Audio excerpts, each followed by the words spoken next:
So John and I have been friends for a very long time, and I know you don't know who I am at all. You know who John is, but I spend my life helping small businesses. I have a show on CNBC called The Profit, where I invest in small businesses across America. And I launched a program to sort of try to understand what local restaurants were going through, particularly during the COVID time. And so I said to John, do you know anybody that may be, be able to help us understand what's happening with local restaurants? And he said, I absolutely do. So tell me a little bit about who you guys are and what kind of business you have. Well, we're brother and sister. We live on a farm. My two sisters are on both sides. I was from the music industry, and when I had some success, I bought this old historic farmhouse, and then we sort of one by one, we all kind of moved out here near each other. My wife and I had a big music career.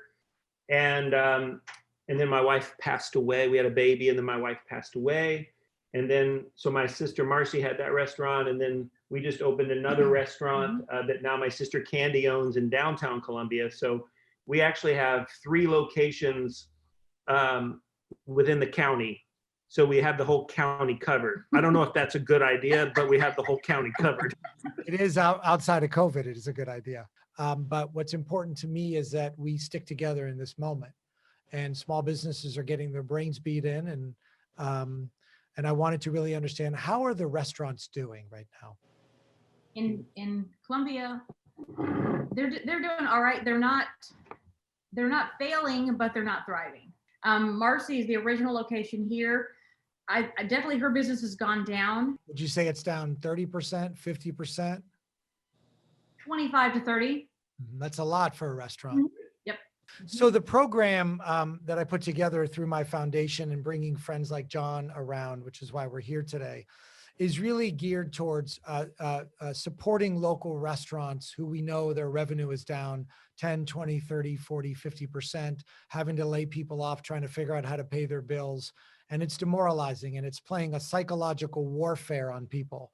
And rather than getting into all of the COVID issues, I want to stay focused on how do we help the business? So that's one issue.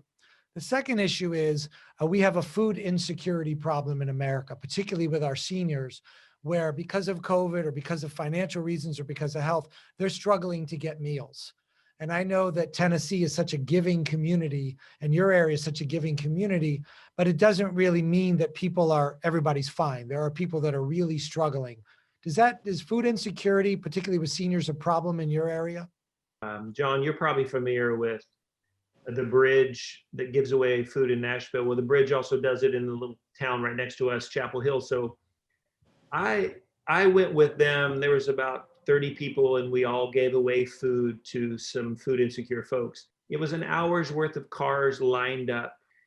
And so, yeah, I mean, firsthand, we see that quite a bit. And we know we spent most of our life living that way too. So yes, that's a big deal out here. And we can see the difference it's making. The other third restaurant is a bakery that my nephew runs.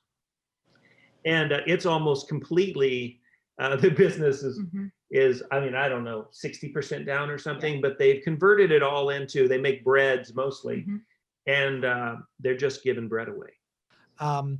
So what we would like to do for the community is we would like to buy 2,000 loaves of bread, and we would like to buy 2,000 meals. Take care of people. And the purpose behind it is to drive revenue through the business and let the business feed the community. Because we really believe that without the community, we're nothing. We're out of business. Yeah.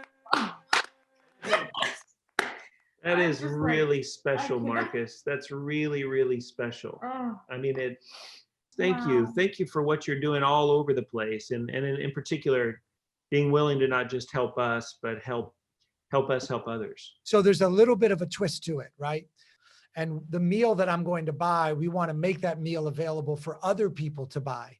Okay. And so they can call into the restaurant, or they can walk in and they could say, you know what, I want to order 100 Marcy Joes. I want to order 10 Marcy Joes, and spread that word in the community that we're going to start with, we're going to start with 2,000 Marcy Joe meals that I'll advance pay for them. But then we want to get the community behind it, because the only way we can survive is if we feed each other. And the food is not coming from me. It's not coming from John. It's coming from Marcy Joe's and from the bakery.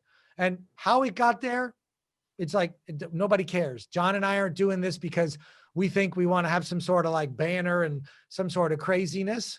We are going to promote it. So we drive people to Marcy Joe's. And what's the name of the bakery? It's called Marcy Joe's Bakery. And the restaurant's also Marcy Joe's? It's Marcy Joe's Mealhouse is the Shit, original. this lady's got her name on damn everything. Just so you know, that's extra special. My sister's name is Marcy, but my wife's name is Joe. So calling it Marcy Joe's means even more to me. And John is going to promote the crap out of it. I'm going to promote the crap out of it. I want the line down the street for people to get food. I want another line down the street because people are dying to come buy a Marcy Joe meal or a Marcy Joe loaf. Mark has put, he's put this in motion in places all around the United States. And because of our friendship, he hit me up and just said, who do you know? And, there's a lot of people in the same situation, but Rory, because I've been friends with you for such a long time, and I know you've had such tough things come your way, and you always manage to, you're always smiling, you're still writing songs, you're positive all the time. You're somebody that you do a lot for other people. I thought it was about time somebody stepped in and gave an injection back to you. And Marcus offered it up, and I said, I know the guy. His name's Rory Feet. Let's get her done. Good people meeting good people. That's what America's all about.